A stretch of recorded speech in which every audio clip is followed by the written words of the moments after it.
King of Gods. By Fast Food Restaurant, Kabanata 1279. Tugma sa pagsusugal sa pagitan ng dalawang lahi. Lahat kayo ay hindi dapat maunahan ang inyong mga sarili. Mayroon lamang 10 lugar, at may isa pang paghihigpit. Ang edad ng isang tao ay hindi maaaring higit sa 200. Ang spiritual race Ancient God Elder ay muling binigyang diin na mayroon lamang 10 spot at nagpahayag din ng isa pang limitasyon. Ang mga salitang ito ay naging dahilan upang ang maraming mga spiritual race disipulo sa ibaba ay umiling o nagalit. Para sa mga dalubhasa sa True God, maraming siglo ang maaaring dumaan sa isang kisap mata. Marami sa rank 4 True Gods na naruroon ay matagal nang lumampas sa 200 taong gulang. Walang limitasyon sa paglilinang sa laban sa pagsusugal na ito, ngunit isang limitasyon ng edad. Hindi inaasahan ito ng karamihan sa mga tao. Masyado na akong matanda. Ang rank 7 Ancient God na nakamit ang unang pwesto, Ancient God True C, ay walang magawang tumawa. Sa lahat ng Ancient God, siya marahil ang pinakamatanda.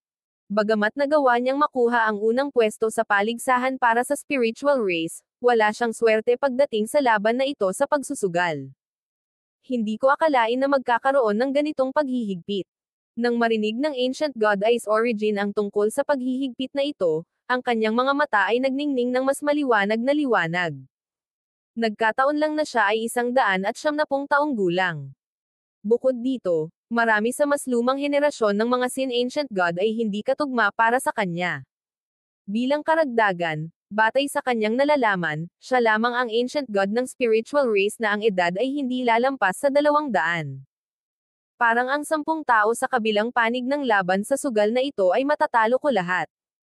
Malamig na tumawa sa sarili ang Ancient God Ice Origin. Ang laban sa pagsusugal na ito ay magiging kanyang personal na yugto. Nakahinga ng kaunti ang mga nakababatang disipulong naruroon. Ang limitasyon ng edad na 200 taon ay agad na pinasyahan ang marami sa mga pinakamahusay na eksperto habang iniiwan ang natitira sa kanila ng isang hiwa ng pag-asa.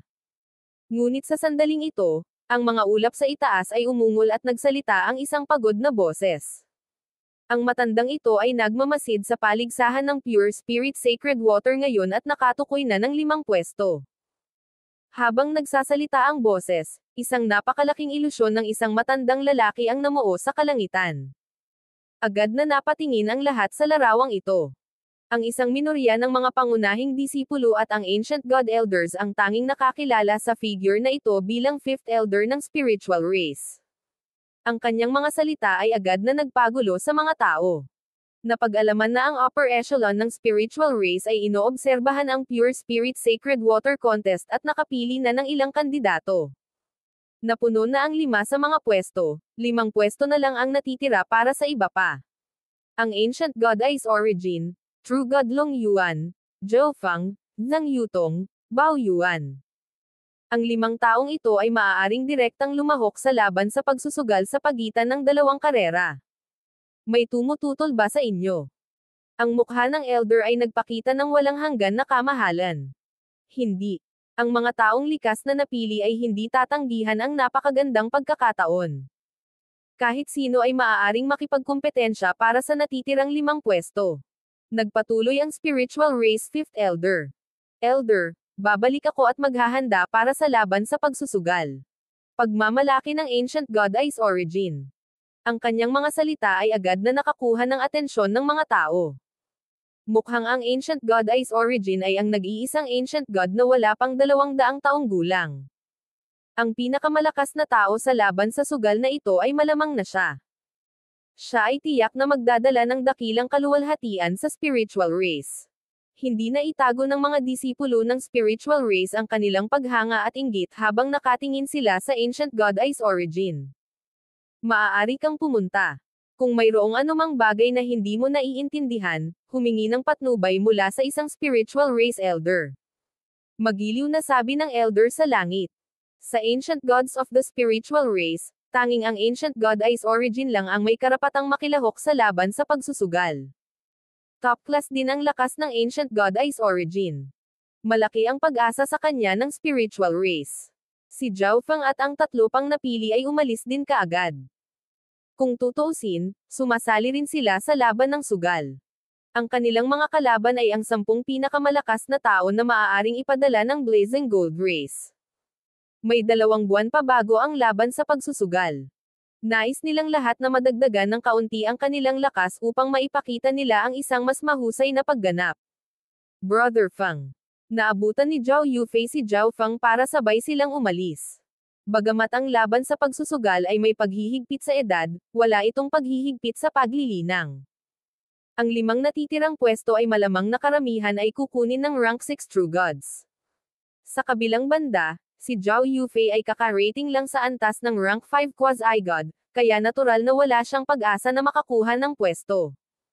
Nang makaalis na ang mga taong ito, muling nagsimulang umugang sa aktibidad ang gitnang plaza. Sa pagtatapos ng paligsahan para sa Pure Spirit Sacred Water, oras na para makipaglaban para sa mga pwesto sa koponan na sasali sa laban sa pagsusugal sa pagitan ng 2 lahi. Ang laban sa pagsusugal ay itinakda para sa 2 buwan mamaya. Kung ginugol ni Zhao Fang ang oras na ito sa Space-Time Robe Dimension, magkakaroon siya ng 5 hanggang 6 na raang araw upang linangin. Swish! Nang lumitaw siya sa Space-Time Robe, si Zhao Wang at ang Black Destruction Serpent Dragon ay parehong nasa gitna ng paglilinang. Sa ngayon, naabot na rin ni Zhao Wang ang antas ng rank 5 Quasi-God. Ipinadala ni Zhao Fang si Zhao Wang sa Ancient Dream Realm at nag-ayos ng lugar para makapasok siya. Pagkalipas ng ilang araw, may naghatid ng Pure Spirit Sacred Water mula sa spiritual race. Ito ang Pure Spirit Sacred Water. Maingat na sinuri ni Zhao Fang ang transparent glass bottle sa kanyang kamay. Isang mapusyaw na asol na likido ang dahan-daang damaloy sa bote. Nang walang ibang salita, pumasok si Zhao Fang sa pag-iisa. Ang Pure Spirit Sacred Water ay may pinakamalaking epekto kapag kinuha pagkatapos ng isang pambihirang tagumpay, at ito ay ilang oras na mula noong siya ay naging isang Ancient God. Pero bago niya ito gamitin, kailangan pa niya itong i-duplicate. Makalipas ang isang araw, natapos ang pagkopya, at nagsimulang mag-cultivate si Zhao Fang. Gulp. Pagkatapos uminom ng Pure Spirit Sacred Water, agad na naramdaman ni Zhao Fang ang isang nagyayelong likido na damaloy sa kanyang dugo at kumalat sa kanyang katawan. Sa huli, ang malinaw na daloy ng enerhiya na ito ay natipon sa kanyang mga divine stage.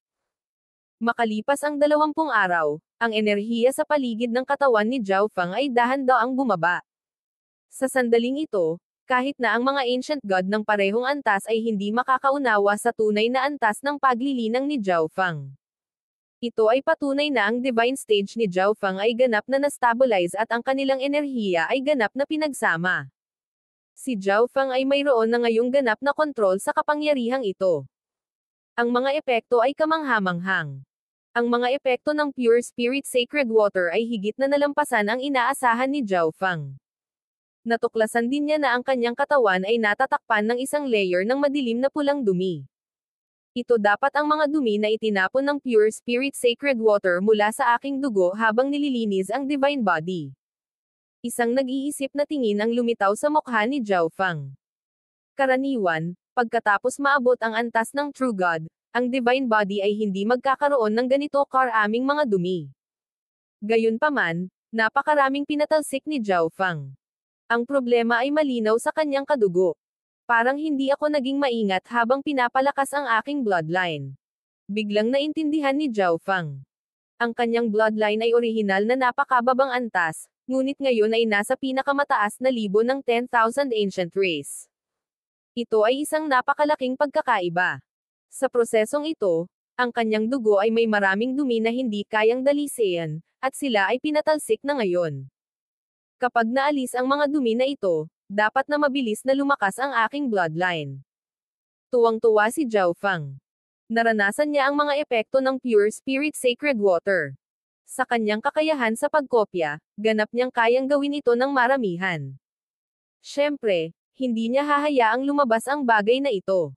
Matapos ang Pure Spirit Sacred Water, pumasok si Zhao Fang sa Ancient Dream Realm. Sa oras na ito, si Zhao Wang ay nasa kalagitnaan ng pagpasok sa Heavenly Divine Realm. Katatapos lang niyang i-condensing ang kanyang unang divine stage. Ngayon na ang kontrol ni Zhao Fang sa Ancient Dream Realm ay tumaas ng husto, walang mga phenomena na makikita sa labas ng mundo. Pagkatapos makakuha ng kaunting dugo mula sa Blood Flame Killing Race, umalis si Zhao Fang. Sa dimensyon ng space-time robe, inactivate ni Zhao Fang ang kanyang bloodline ng Ancient Blood Devil Sun at nagpatuloy sa pagpino sa kanyang bloodline. Sa mga impurities na naalis, ang mga epekto ng pagpino ay mas mabuti. Si Zhao Fang ay may kagalakan sa kanyang mukha. Pagkalipas ng 2 buwan, ang bloodline ng Ancient Blood Devil Sun ni Zhao Fang ay nakapasok sa nangungunang 500 sa 10,000 ancient races. Ito ay isang kamangha-manghang bilis na ikinagulat ni Zhao Fang. Pagkaraan, nagsimulang maunawaan ni Zhao Fang ang iba't ibang intent pati na rin natutunan ang isa pang special na lihim na kasanayan, ang spatial shift.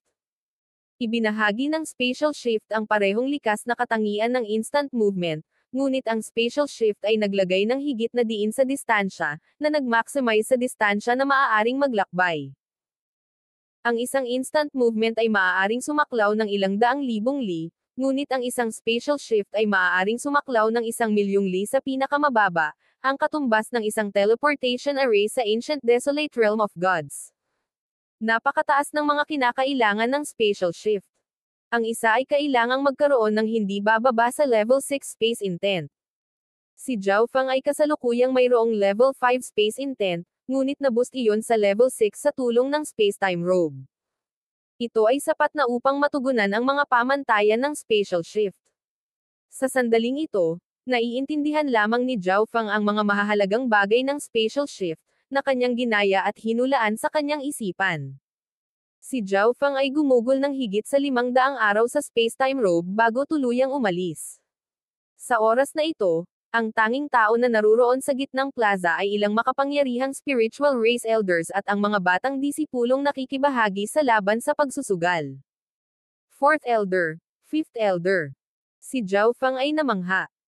Ipinapadala ng spiritual race ang 2 makapangyarihang ekspertong ito upang pamunuan ang grupo. Mukhang minamaliit niya ang kahalagahan ng Heaven Crystal Fire Spirit na ugat sa spiritual race. Pagkatapos ay sinimulan ni Zhao Fang na obserbahan ang iba pang miyembro ng koponan ng laban sa pagsusugal. Ang mga taong unang napili ay malinaw na naging mas malakas. Bilisan mo. Pinandilatan ng Ancient God Eyes Origin si Zhao Fang, napakunot ang kanyang noo sa sama ng loob. Bilang pinakabatang Ancient God Genius ng spiritual race, siya ang alas para sa laban na ito sa pagsusugal. Bilang karagdagan, ang Ancient God Eyes Origin ay nakaramdam ng ilang inggit at puot kay Zhao Fang, na direktang nakamit ang rank 6. Ito ay hindi lamang dahil si Zhao Fang ay nagpakita ng kakilakilabot na potensyal sa pamamagitan ng gawaing ito, ngunit dahil din kay Zhao Yufei, na labis na hinahabol ng Ice Origin, ay itinapon ang sarili sa dibdib ni Zhao Fang. Hindi siya pinansin ni Zhao Fang at sumama sa karamihan. Ilang sandali pa ay dumating na ang lahat. Elder, pwede na tayong umalis. Lumakad ang Ancient God Ice Origin sa harapan ng grupo, na parang siya ang kapitan ng squad. Manam. Ang spiritual race 4th Elder ay tumango. Swish. Ilang sandali pa, lumitaw sa kalangitan ang isang napakagandang asul at puting barkong pandigma. Agad na sumakay sa barko ang grupo at umalis. Swish. Ang asul at puting bapor na pandigma ay nag-activate ng isang defensive barrier bago nag-transform sa isang streak ng liwanag. Ang laban sa pagsusugal na ito ay lubhang mahalaga. Dapat gawin ninyong lahat ang lahat ng inyong makakaya. Paalala ng 4th Elder sa lahat.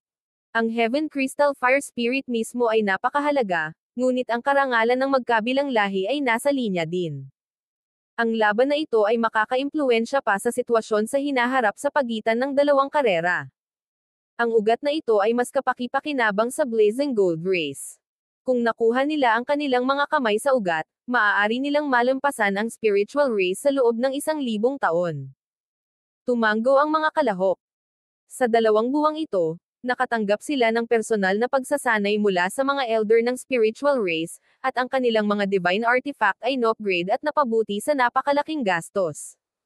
Ngayon, ipapaalam ko sa iyo ang lahat ng mga patakaran sa laban sa pagsusugal na ito.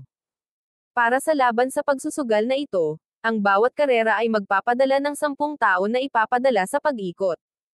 Kapag ang lahat ng 10 tao sa isang panig ay natalo, ang labanan ay matatapos, at ang Heaven Crystal Fire Spirit na ugat ay mahahati batay sa bilang ng mga tagumpay. Pagkatapos ng bawat laban, maaari mong piliin na ipagpatuloy ang laban o magpahinga. Siyempre, ipinapayo ko sa inyong lahat na huwag ituloy ang pakikipaglaban, dahil kapag mahirap na ang inyong kalagayan, maaari kayong magdusa sa hamon ng Blazing Gold Race. Maaari kang tumanggi sa unang pagkakataon, ngunit sa pangalawang hamon, kailangan mong lumaban. Mataimtim na sinabi ng Fourth Elder. Elder, magpahinga ka na. Batay sa aking nalalaman, tanging ang Ancient God Gold Fury lamang ang nakakatugon sa mga kinakailangan para sa laban na ito sa panig ng Blazing Gold Race, at hindi siya kalaban para sa akin.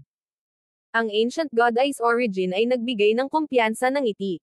Ang laban sa pagsusugal na ito ang sandali para ipalaganap niya ang kanyang reputasyon sa Zilling Zone.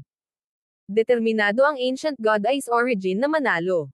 King of Gods, Kabanata 1280. Unang tagumpay. Elder, magpahinga ka na. Batay sa aking nalalaman, tanging ang Ancient God Gold Fury lamang ang nakakatugon sa mga kinakailangan para sa laban na ito sa panig ng Blazing Gold Race, at hindi siya kalaban para sa akin. Ang Ancient God Ice Origin ay nagbigay ng kumpiyansa ng ngiti. Ilang beses na siyang nakipaglaban sa Ancient God Gold Fury. Ang lakas ng Ancient God Gold Fury ay mas mababa sa kanya. Bahagyang tumango ang Spiritual Race Elders. Batay sa kanilang nalaman, ang sitwasyon ay talagang tulad ng inilarawan ng Ancient God Ice Origin. Gayunpaman, ang Blazing Gold Race ang nagmungkahi nitong laban sa pagsusugal, pati na rin ang paghihigpit sa edad na 200 taon. Kaya, ang mga miyembro ng upper echelon ng Spiritual Race ay medyo hindi mapakali. Kahit na ang Spiritual Race ay mukhang may kalamangan, ang Spiritual Race Elder ay hindi magiging pabaya kahit kaunti. Pinili nila ang kanilang pinakamahusay at tinulungan pa sila sa pagpapabuti ng kanilang lakas. Ang maagang pamamahagi ng Pure Spirit Sacred Water ay bahagyang dahil sa laban na ito sa pagsusugal. Ang Spiritual Race Elders pagkatapos ay nagpahayag ng higit pang impormasyon sa laban na ito sa pagsusugal. Ang dalawang lahi ay magpapadala ng kanilang 10 tao, na maglalabas ng mga hamon sa isa't isa. Kung ang Spiritual Race ay may 1 tao na natitira kapag natapos na ang mga laban, ito ay makakakuha ng 60% ng Heaven Crystal Fire Spirit Vein habang ang Blazing Gold Race ay makakakuha ng 40%. Kung ang Spiritual Race ay may 2 tao na natitira, ito ay makakakuha ng 70% habang ang Blazing Gold Race ay makakakuha ng 30%. Kung ang Spiritual Race ay may 5 tao na natitira, ang Blazing Gold Race ay walang makukuha. Hiniling ng Life Sacred Land ang panuntunang ito. Ang dahilan ay umaasa silang maaaring makakuha ng bahagi ng ugat ang magkabilang lahi upang hindi na lumala ang alitan ng dalawa. Sasabihin ko na ngayon ang pagkakasunod-sunod ng paglabas ninyong lahat. Maaari pa rin nating baguhin ang order kung makatagpo tayo ng ilang espesyal na sitwasyon. Matagal nang nagpasya ang Fourth Elder sa pagkakasunod-sunod kung saan lalabas ang lahat. Ang unang laban ay ang isa kung saan ang tagumpay ang pinakamadali, at ang manlalaban ay kailangang 1 taong may bloodline ng Spiritual Race, kaya't sinagot ng True God Long Yuan ang responsibilidad na ito. Ang pangalawang tao ay isang babae ng ibang lahi na hindi nakilala ni Zhao Fang. Ang ikatlo ay Spiritual Race Ice Origin. Si Zhao Fang ay panglima. Sa madaling salita, pantay na ipinamahagi ng Spiritual Race Elders ang pinakamalakas nilang miyembro sa kanilang lineup. Ito ay upang maiwasan ang magkakasunod na pagkatalo na maaaring makapinsala sa moral. Kung mayroon kang anumang mga katanungan, maaari mo silang tanungin ngayon, kabilang ang tungkol sa paglilinang. Patuloy ng Fourth Elder. Ang Fourth Elder ay ang pinakamataas na Ancient God ng Spiritual Race. Karaniwan, kahit na makipagkita sa kanya ay bihira. Ngunit ngayon, lahat ay nagkaroon ng pagkakataon na humiling ng patnubay mula sa isang rurok na Ancient God. Elder, hindi ko nagawang makapasok sa ika-8 antas ng Heaven Lightning Earth Mantra sa buong oras na ito. Isang kabataang may maitim na balat ang unang nagtanong. Ang landas ng paglilinang ay puno ng mga hindi alam. Sa bawat bagong taas, ang isa ay makakatagpo ng higit pang mga katanungan. Maging ang Ancient God Ice Origin ay naghihintay ng pagkakataon para sa Elder na ito na pawiin ang kanyang kalituhan. Umupo si Zhao Feng sa gilid. Wala siyang pamamaraan sa paglilinang, kaya ang kanyang paglilinang ay napigilan. Bilang resulta, wala siyang mga katanungan o bottleneck na itatanong. Kahit na gawin niya, maaari lang siyang pumunta sa Ancient Dream Realm at magtanong sa Blood Flame Kilin Race Patriarch. Ipinikit ni Zhao Feng ang kanyang mga mata, at maraming kasanayan sa pakikipaglaban at lihim na galaw ang lumitaw sa kanyang isipan. Ang lahat ng mga ito ay mga diskarte na nahulaan niya mula sa paggamit ng kanyang kaliwang mata upang pagmasdan ang mga laban ng iba sa panahon ng paligsahan ng Pure Spirit Sacred Water. Ang sariling offensive technique ni Zhao Feng ay halos wala na sa panahon ngayon. Kasalukuyan niyang sinusubukang linangin ang isa o dalawa sa mga diskarteng ito o gamitin ang mga prinsipyong nagmula sa ilan sa mga mas mataas na antas na mga diskarte upang baguhin ang mga kasanayan sa pakikipaglaban na pamilyar sa kanya. Pagkalipas ng ilang araw, dalawang malalaking bulkan ang lumitaw sa paningin ng lahat. Ang lahat ng nasa barkong pandigma ay tila nasa sabik. Ang dalawang bulkang ito ay nagbubuga ng nakapapasong ulap ng apoy, at sa pagitan ng dalawang bulkang ito ay isang yugto na ilang libong li ang lapad at haba. Sa paligid nito ay may 5 entablado na nanonood. Nang dumating ang spiritual race, lumingon ang mga tao sa isa sa mga nanonood na platform na ito, puno ng puot ang kanilang mga mata. Ito ang mga tao ng Blazing Gold Race. Ang nanonood na plataporma sa tabi ng Blazing Gold Race ay may mas kaunting tao, ngunit ang mga tao rito ay may pinakamataas na katayuan. Sila ay mula sa Life Sacred Land. Ang iba pang dalawang spectating platform ay para sa iba pang 5-star na paksayon ng Zilling Zone, Divine Tree Ocean at ang Heaven Shaking Alliance. Tulad ng para sa mga manunood mula sa mas maliliit na paksayon ng Zilling Zone, sila ay makakahanap lamang ng isang lugar upang mapanood sa paligid ng perimeter. Sa wakas nandito ka na. Sinimulan ko ring isipin na ang spiritual race ay ibabalik ang Heaven Crystal Fire Spirit na ugat sa Blazing Gold Race. Isang elder ng Blazing Gold Race, ang kanyang madilim na gininto ang katawan na may bahid ng ilang itim na apoy na tato, ay nagsalita sa isang matunog na boses. Talagang marunong magbiro si Elder Jin. Ang Heaven Crystal Fire Spirit na ugat na ito ay hindi kailanman kabilang sa Blazing Gold Race. Ang fourth elder ay mahinang tumawa. Halos hindi pa nila nakita ang mukha ng isa't isa bago ang dalawang kinatawan ng karera ay nagsimulang magtama ang ulo. Ang mga elder ay parehong nagsalita sa medyo banayad na tono, ngunit ang kahulugan ng kanilang mga salita ay malinaw bilang araw. Tahimik na ngumiti ang mga tao ng Divine Tree Ocean at ng Heaven Shaking Alliance. Ang tunggalian sa pagitan ng Spiritual Race at Blazing Gold Race ay hindi 1 o 2 araw na pangyayari. Kung hindi para sa Life Sacred Land na pinipigilan ang kanilang labanan, maaaring nagsimula na ang dalawang panig ng digmaan. Mga Ginoo, manatiling kalmado. Hayaan ang lahat ay magpasya sa pamamagitan ng laban sa pagsusugal. Sa sandaling ito, ang namumunong kinatawan ng Life Sacred Land ay nagsalita upang paginhawahin ang init ng ulo sa magkabilang panig. Ang bawat naruroon ay nagpapanatili ng kaunting paggalang sa Life Sacred Land. Siya yon. Tumingin si Zhao Feng sa pinagmamasdan na plataporma ng Life Sacred Land at nakitang ang tagapagsalita ay walang iba kundi ang amo ni Xiaohuo, ang kulubot na elder. Ito rin ang elder na pinakamadalas niyang nakausap sa Life Sacred Land. Bukod sa elder, si Zhao Feng, ay nakita rin ang quasi-god Guanlong, Xiaohuo, at Liu Kai. Samantala, ang mga taong ito ay nakatingin din kay Zhao Feng. Sa ibang lugar, ang iba ay nagmamasid din sa mga miyembrong ipinadala ng spiritual race. Parehong ang spiritual race at ang Blazing Gold Race ay may eksperto sa Ancient God, ngunit ang Ancient God Ice Origin ay dapat na medyo mas malakas. Tingnan mo dyan. Ang kabataang iyon na may malapilak na buhok ay ang kay Zhao Feng na kamakailan lang ay naging usap-usapan sa Zilling Zone. Kakaiba talaga ang buhok at mata niya. Iniisip ko kung anong uri ng espesyal na bloodline ang sanhi nito. Ang mga mata ng lahat ay mahalagang lumipat sa pagitan ng Ancient God Ice Origin, Zhao Feng, at True God Long Yuan. Ang Ancient God Ice Origin ay ang nag-iisang Ancient God, kaya siya ang ace card para sa spiritual race. Ang True God Long Yuan ay isang pinakamataas na rank 6 na ang enerhiya ay umabot sa antas ng Ancient God. Siya ay naging isang sikat at makabuluhang individual sa loob ng ilang panahon ngayon. Para kay Zhao Feng, puro reputasyon, nalampasan niya ang dalawa pa, ngunit hindi gaanong tao ang nakakita sa kanya na lumaban. Siya ay tunay na nasa rank 6, ngunit sino ang nakakaalam kung direkta niyang naabot ang rank 6 o kung ang spiritual race ay gaagawa ito. Isang medyo malakas at nagdududang boses ang bumangon mula sa Blazing Gold Race. Ito ay totoo.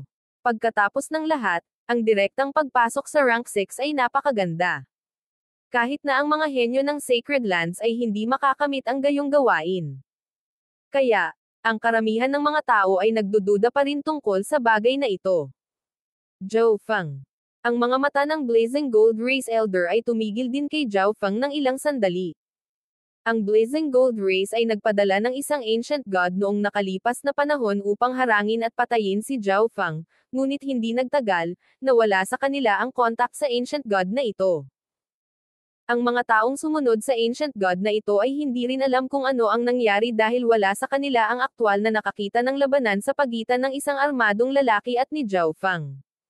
Ang tatak ng kaluluwa na iniwan ng isang armadong lalaki sa Blazing Gold Race ay hindi nawala. Nangangahulugan ito na siya ay buhay pa. Ngunit ang katotohanan na hindi siya nakabalik sa Blazing Gold Race ay nag-iwan sa itaas na echelon ng Blazing Gold Race na lubhang naguguluhan. Whoosh! Whoosh! Ang mga tao ng spiritual race ay lumabas sa kanilang barkong pandigma at bumaba sa kanilang sariling spectating platform. Elder, magpahinga ka muna. Ang ating spiritual race ay tiyak na mananalo sa laban na ito sa pagsusugal, at pagkatapos ay ang Blazing Gold Race ay hindi magkakaroon ng mukha na ipagpatuloy ang pag-arte ng napakabagal.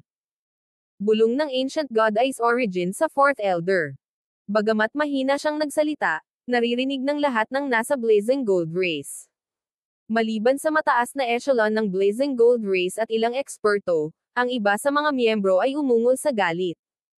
Ancient God Ice Origin, parang ugali mo pa ring magsalita ng malaki. Ang nakaputing damit at tuwid na likod na Ancient God Gold Furry ay malamig ng inisyan. Dahil dumating na ang spiritual race, magsimula na tayo. Si Elder Jin ng Blazing Gold Race ay walang pakialam sa mga salita ng Ancient God Ice Origin. Ang bawat isa ay agad na nagsimulang magdaldalan sa isa't isa. Malinaw na interesado sila sa laban na ito sa pagsusugal. Ang laban sa pagsusugal na ito ay hindi lamang isang pagkakataon upang masaksihan ang lakas ng kabataang henerasyon ng 25-star na paksayon. Matutukoy ng resulta kung sino ang mas malakas sa pagitan ng dalawang magkaaway na paksayon at maaaring magpasya pa sa hinaharap na bubuo ng Zilling Zone. Maaaring magsimula na ang laban sa sugal sa pagitan ng dalawang karera. Ang bilang ng mga taong natitira ay magdedesisyon kung paano nahahati ang ugat ng Heaven Crystal Fire Spirit. Umalangaw-ngaw sa kalangitan ang boses ng kulubot na matanda. Sa sandaling ito, ang lugar sa paligid ng fighting stage ay tila sumabog. Thwish! Ang True God Long Yuan ng spiritual race ang unang umakyat sa entablado. Batay sa utos ng spiritual race elder, kailangan ng True God Long Yuan na hamanin ang pinakamataas na rank 6 True God sa kalabang panig at talunin siya. Ito ay magtataas ng moral ng spiritual race. Matapos pagmasdan ang kalabang squad, itinuro ng True God Long Yuan ang isang kabataang nakadamit na ginto ng Blazing Gold Race. Whoosh! Ang kabataan ng Blazing Gold Race ay tila napangiti ng bahagya bago tumalon sa entablado. Nagsimulang mag-away ang dalawa nang walang sabi-sabi. Ding! Ding! Bang! Inilabas ng dalawa ang kanilang mga divine weapon mula sa simula ng labanan. Ang bloodline ng spiritual race ay mahusay sa depensa, at ang True God Long Yuan ay isang mahusay na umaatake. Ang kabataang nakadamit ng ginto ng Blazing Gold Race ay isang dalubhasa sa paglilinis ng katawan na bihasa sa opensa at depensa. Ngunit sa usapin ng depensa, ang bloodline ng Blazing Gold Race ay walang katulad na espesyal na epekto sa bloodline ng spiritual race. Dragon Form Slash. Ang True God Long Yuan ay naglaslas gamit ang kanyang saber, na nagpakawala ng isang malakas na talam na gawa sa nagyayelong kristal. Nagulat ang mukha ng kabataan ng Blazing Gold Race nang agad niyang i-activate ang kanyang secret defensive technique. Ang kanyang katawan ay nagningning ng gininto ang kinang at pagkatapos ay naging isang napakalaking bundok ng gintong apoy. Kung mangyayari ang mga bagay tulad ng inaasahan, ang True God Long Yuan ay tiyak na mananalo sa unang labanan. Ang Spiritual Race Fourth Elder ay mahinang ngumiti pagkatapos mag-obserbo ng ilang sandali. Mukhang matatalo pa tayo sa unang laban. Isang kabataang may dark golden skin sa blazing gold race side na walang magawa at umiling. Hindi ba ito maayos? Pasayahin ang spiritual race para maharap natin sila ng mas malaking dagok sa susunod. Ang Ancient God Gold Furry ay nagbigay ng walang ingat ng ngiti. Siguraduhin mo lang na hindi ka masyadong mabisyo na hindi mo man lang ako bibigyan ng pagkakataong umakyat. Tinukso niya ang binata na may dark golden skin. Sa sandaling ito, sa entablado, itinulak ng True God Long Yuan ang kanyang bloodline sa limitasyon at pinakawalan ang hindi mabilang na mga blades ng yelo gamit ang kanyang saber. Ang buong entablado ay nababalot ng makapal na patong ng puting malakristal na liwanag. Boom! Bang! Ang kabataang nakasuot ng ginintoang damit ng blazing gold race ay pinalipad palabas. Ang unang round, tagumpay sa spiritual race. Ang kulubot na elder ng Life Sacred Land ay nagpahayag. Nagbulungan ang mga tao sa daldalan. Ang spiritual race ay nanalo sa unang laban, at ang Ancient God Eyes origin ng spiritual race ay mas malakas kaysa Ancient God Gold Furry ng blazing gold race. Batay sa sitwasyon, ang spiritual race ang dapat na magwagi sa laban sa pagsusugal na ito. Walang garantiya tungkol dyan. Sa 10 versus 10 battle na ito, napakahalaga ng diskarte. Kung ang blazing gold race ay magpapadala ng ilang tao upang maubos ang Ancient God Eyes origin, ang Ancient God Gold Furry ay may pagkakataon na talunin ang Ancient God Eyes origin at baligtarin ang sitwasyon. Ang mga manunood ay nagpahayag ng kanilang sariling mga opinyon. Ang unang round ay isang tagumpay para sa spiritual race. Sa pagsisimula ng ikalawang round, isang maapoy at kurbadang babae ng blazing gold race ang umakyat sa entablado. King of Gods, Kabanata 1281. Hawak ang kalamangan. Naglakas loob ka bang makipaglaban sa akin? Buong pagmamalaking tumayo sa entablado ang babae mula sa blazing gold race at itinuro ang isa sa mga miyembro mula sa spiritual race. True God Long Yuan. Ang taong pinili ng nagninangas na babaeng ito ay walang iba kundi ang True God Long Yuan, na nakaranas ng isang malaking labanan. Ang True God Long Yuan ay isang pinakamataas na eksperto sa rank 6. Ang kanyang lakas ay tiyak na malayo sa maapoy na babaeng ito. Gayunpaman, ang True God Long Yuan ay kasalukuyang natatakpan ng mga sugat at pagod. Sa ganitong estado, natural na hindi siya mapapantayan. Para sa kapakanan ng mas malaking sitwasyon, tinanggihan ng True God Long Yuan ang hamong ito at piniling magpahinga. Lahat ba ng mga lalaki ng spiritual race ay kulang sa lakas ng loob? Ang nagninangas na babae ng blazing gold race ay nginisyon ang 10 miyembro ng spiritual race, bahagyang nanginginig ang kanyang maayos na dibdib. Pagkatapos ay lumapit ka at kalabanan ako. Ang maapoy na babae ay pumili ng ibang tao. Sige. Sa sandaling itinuro ng nagninangas na babae si Zhang Yutong, tumalon siya sa entablado. Boom! Dalawang aura na nanginginig sa langit ang agad na nagsalubong. Ang kanyang divine power ay mas malakas kaysa sa akin. Ang ekspresyon ni Zhang Yutong ay naging mabagsik habang ang kanyang katawan ay bahagyang nanginginig. Pinili ng nagninangas na babae na labanan ang True God Long Yuan, ngunit tinanggihan ng spiritual race ang labanang ito. Pagkatapos ng panlilibak sa spiritual race, pinili ng nagninangas na babae na labanan si Zhang Yutong. Medyo nakakahiya kung tumanggi siyang makipaglaban. Bukod dito, si Zhang Yutong ay sabik na ipakita pa rin ang kanyang mga kakayahan, kaya hindi niya maingat na napansin ang kanyang kalaban bago tumalon sa entablado.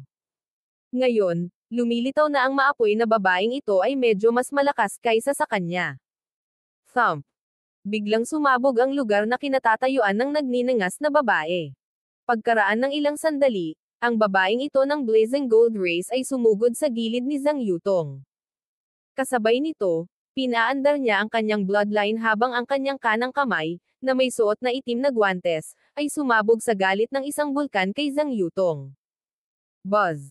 Inactivate ni Zhang Yutong ang sarili niyang bloodline at ne-neutralize ang pag-atake ng nagninangas na babae na ito bago simulan ang sarili niya. Ding! Ding! Bang! Nagsagupaan ang dalawa, at ang nagninangas na babae ay parang gintong tigre ng apoy, ang kanyang mga atake ay mabangis at nagbabanta. Nakita na ng mga manunood na malamang na matatalo ang spiritual race. Ang 10 mandirigma ng spiritual race ay lahat ngumisi. Ang maapoy na babaeng ito ay hindi kasing lakas ng True God Long Yuan, ngunit siya ay napakalakas pa rin. Sandali lang, at ako na ang bahala sa kanya. Ungol ni Bao Yuan, nag-aapoy ang kanyang mga mata sa pagnanais na lumaban. Gawin mo ang iyong makakaya upang masugatan siya at mapagod siya. Agad na nag-message kay Zhang Yutong ang Ancient God Eyes Origin. Bahagyang kumunot ang noo ni Zhang Yutong sa pag-aatubili. Crystal Spirit Weaponization. Umungol si Zhang Yutong, ang kanyang katawan ay namumula sa puting malakristal na ambon na hindi nagtagal ay naging iba't ibang uri ng armas. Ang mga sandata ng kristal sa paligid niya ay sumama sa kanyang mga pag-atake, na medyo nabaligtad ang sitwasyon. Gayunpaman, ang nagninangas na babae ay may sariling mga baraha upang laruin. Matapos makipaglaban ng mahabang panahon, sa wakas ay natalo si Zhang Yutong. Ngunit ang babae ay medyo bumuti. Puno ng malalang sugat ang buong katawan niya. Ang ikalawang round, tagumpay ng Blazing Gold Race. Ang kulubot na elder ng Life Sacred Land ay nagpahayag. Ang unang taong ipinadala ng spiritual race ay napakalakas at nanalo sa unang tagumpay, ngunit ang Blazing Gold Race ay hindi mahina, na nagpadala ng isang makapangyarihang tao upang manalo ng tagumpay para sa kanilang sariling panig. Walang panig ang lumalabas na mahina. Ito ay sulit na panoorin. Talagang dalawang 5-star factions ito. Ang parehong lahi ay dinadagsa ng mga eksperto. Agad namang natuwa ang mga manunood. Matapos manalo sa isang laban, pinili ng nagninangas na babae ng Blazing Gold Race na magpahinga. Sumunod ay ang pangalawang tao mula sa spiritual race. Medyo maselang babae. Tulad ng iniutos ng upper echelon ng spiritual race, pumili siya ng miyembro ng Blazing Gold Race na mukhang mahina. Saglit na nag-away ang dalawa, at kalaunan ay nanalo ang maselang babae mula sa spiritual race. Ang spiritual race ay natalo na ngayon ng isang laban habang ang Blazing Gold Race ay natalo ng 2. True God Tian Chen, umalis ka na. Tumahol si Elder Jin ng Blazing Gold Race. Naiintindihan. Isang medyo chubby na kabataan ng Blazing Gold Race ang tumalon sa entablado. Zhao Feng, maglakas loob ka bang makipaglaban? Ang mabilog na mukha ng chubby na binata ay pinalamutian ng isang nakakalokong ngiti. Siya ang number 1 pick rank 6 nanograms Blazing Gold Race, at ang Blazing Gold Race ay nagbigay sa kanya ng isang espesyal na misyon para sa laban na ito sa pagsusugal, ang talunin si Zhao Feng. Ang layunin ng Blazing Gold Race ay tiyaking walang pagkakataon si Zhao Feng na ipakita ang kanyang mga kasanayan sa laban na ito sa pagsusugal. Sa ganitong paraan, hindi lang nila masisira ang reputasyon ng spiritual race ngunit maaapektuhan din ang ugali ni Zhao Feng kaya bumaba ang kanyang potensyal. Pupunta kaya ang Zhao Feng? Ngunit ang kanyang kalaban ay ang True God Tian Chen. Malamang tatanggihan ni Zhao Feng ang labanan.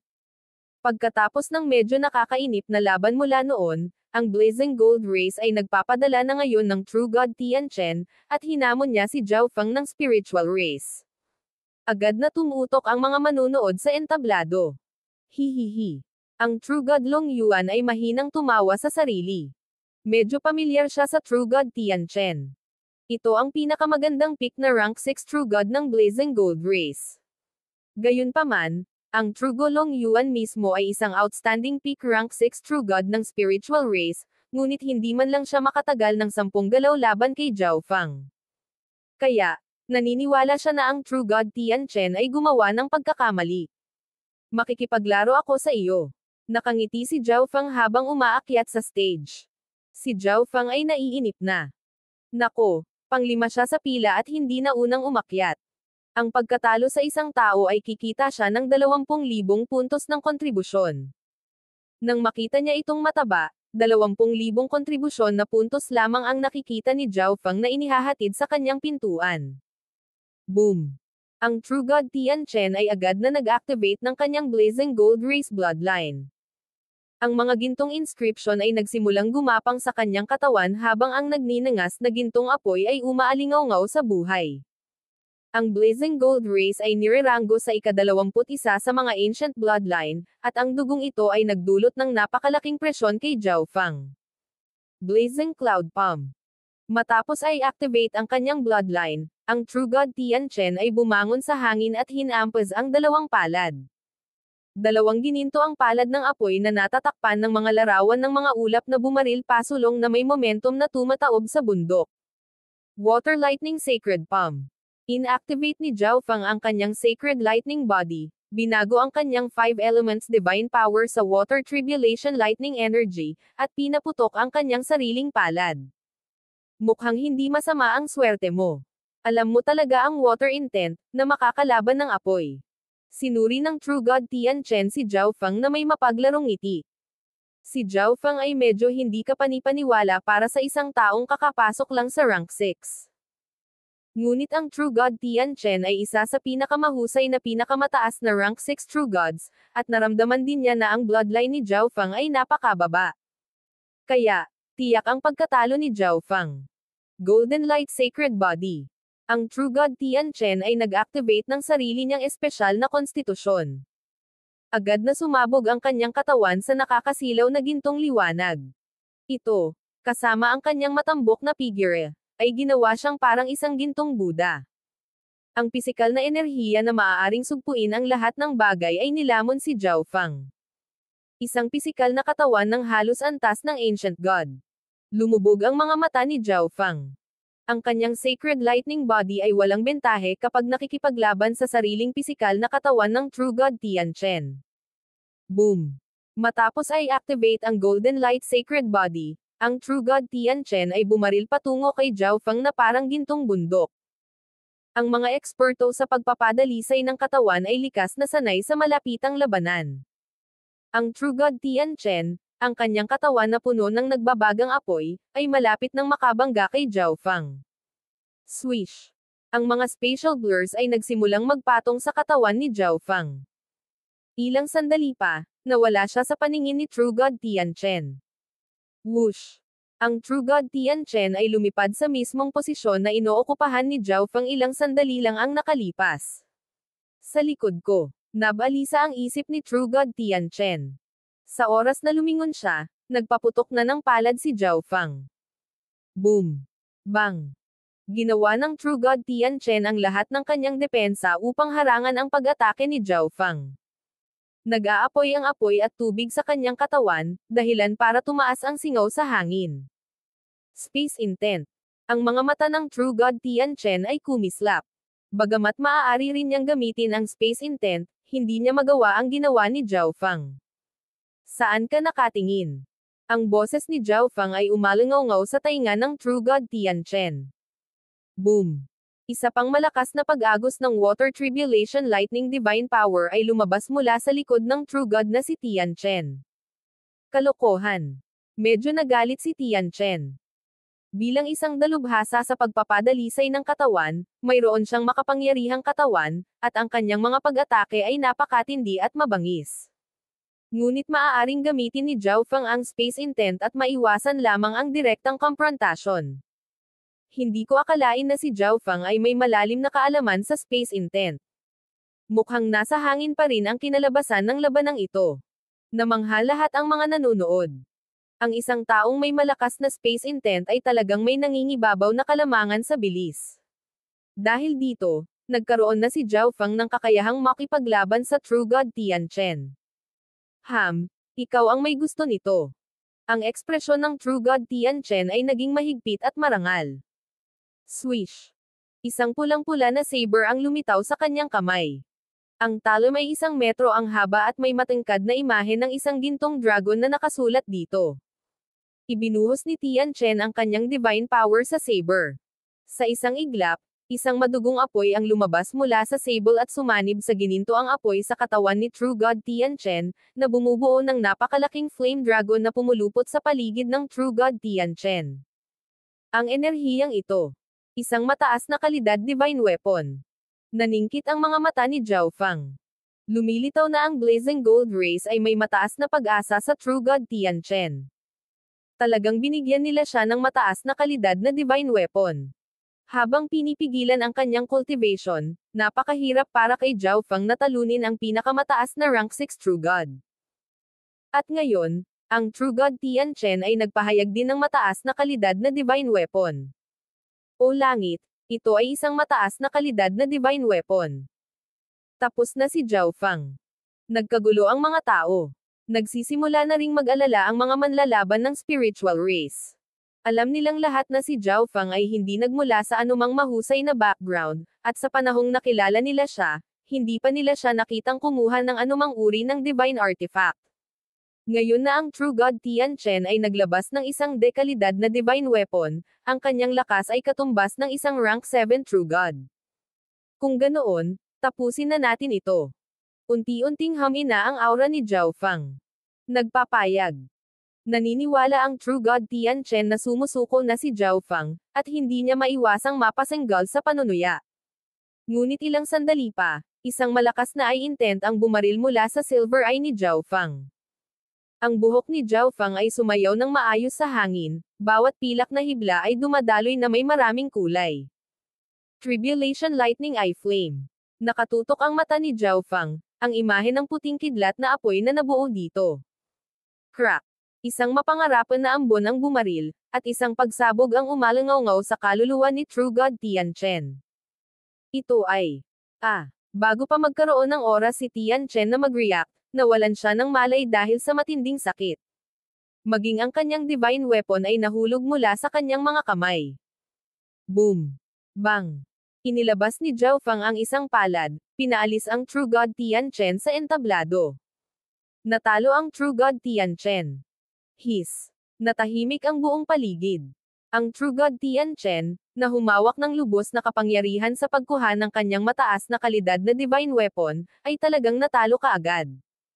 Paano ito nangyari? Napakalakas ng eye bloodline niya. Agad nitong tinalo ang True God Tian Chen. Ang mata na iyon ay hindi mas mahina kaysa sa isang inapo ng isa sa 8 Great God Eyes. Ang nakakabinging dagandong ay agad na nagmula sa paligid ng labanan. Namangha ang lahat sa nakamamanghang pagbaliktad na ito. Sa sandaling ito, ang spiritual race ay natalo lamang ng isang laban habang ang blazing gold race ay natalo ng 3. Higit pa rito, ang ancient god eye origin ng spiritual race ay mas malakas kaysa sa ancient god gold fury ng blazing gold race, at ang kanilang laban ay darating pa. Sa laban sa pagsusugal na ito, ang spiritual race ay masasabing may ganap na kalamangan.